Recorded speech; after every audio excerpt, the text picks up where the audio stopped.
My current research question is, using critical cartography to explore the history, present and speculative futures of the London to Brighton railway line, how can I promote the practice of flaneurism as a means of fostering public appreciation for our railway network and the benefits of localism and travel on foot? Post-pandemic, most people's lives and habits have changed radically, and some of these will be lasting changes. During lockdown, when travel far from our homes was not permitted, many people embraced a kind of hyperlocal flaneurism, defined by the philosopher Guy Debord as a person who strolls, usually without any specific intent, but with a keen eye for exploration and curiosity for their surroundings. Bored, frustrated and craving exercise, many people walked around their local streets until they knew them like the backs of their hands, in a way they might never otherwise have done.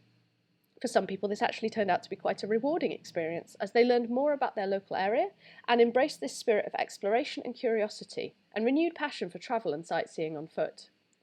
However, while we were all striding briskly through our own neighbourhoods, the UK's public transit system languished, with its lowest passenger numbers in many areas since the earliest years of its creation. With many people planning on continuing to work from home in the long term, the days of fraught, jam-packed commutes may be behind us, for which many will be thankful. But this exodus of passengers leaves the railways vulnerable to cuts and radical changes in the provisions of service.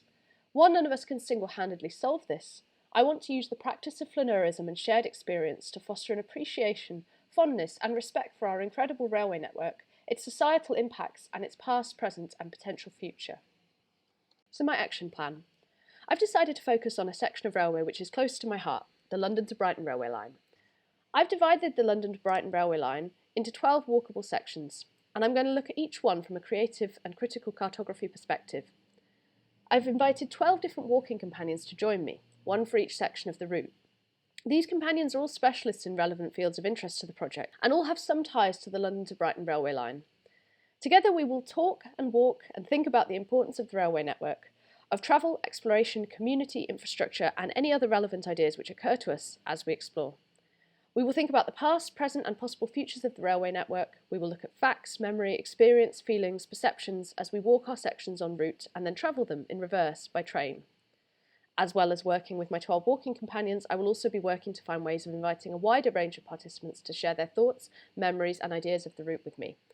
I will turn each of these walks and conversations into some form of map, ultimately forming a set of 12 diverse final outcomes which together will tell the story of this specific railway corridor at this strange moment in time where both our own and our railway network's futures sit on an uncertain precipice. So I'm going to be slightly more informal now for the last couple of minutes. I'm just going to whiz through some of my current kind of note-taking and work-making and just talk you through the questions which have been posed. I will show you very quickly my schedule. A couple more of these have been firmed up now, which is really great news. I've done my first walk. This was London Victoria to Clapham Junction. I've written a bit here about the practitioner who joined me on this walk, Heidi Svigan. And she is someone who is a craftsperson and also has a similar background to me of growing up in a rural area. And I was keen to invite her on this section because of our kind of shared experience of entering and leaving London as outsiders. So that was a lot of what we talked about on the route. So in terms of the kind of content that I'm working with and the kind of content that I'm gathering, as we walked, we had conversations, which I took notes about at the time. We also both took photographs, which we shared with each other after the walk. For this particular walk, that was the extent of my data gathering, but the conversation was had about what our final outcome would be. So post-walk, we have agreed that we are going to create a kind of textile-based outcome. This is leaning into Heidi's areas of crafts, and this is going to be a collaborative project. And so some of the stuff that I've been looking at has been background research into textile cartography projects, of which there have been some incredible ones on the left here from Grayson Perry, very well known, some other lesser known artists too, everything from kind of data viz to more subjective personal experiences of mapping and using textile craft as a medium. I won't go into the full detail of the kind of relevance of this, but I'm happy with the experience that we've had. This was just a sketch, potentially, of what our textile collaboration might look like for the first section of the route. Walk number 2 is upcoming. In fact, it's happening tomorrow, Sunday, which it will have happened by the time I'm presenting this to you. I'm walking with Jay Owens, who is a writer and researcher, an anthropologist, and we're going to be walking from Clapham Common to Streatham Common.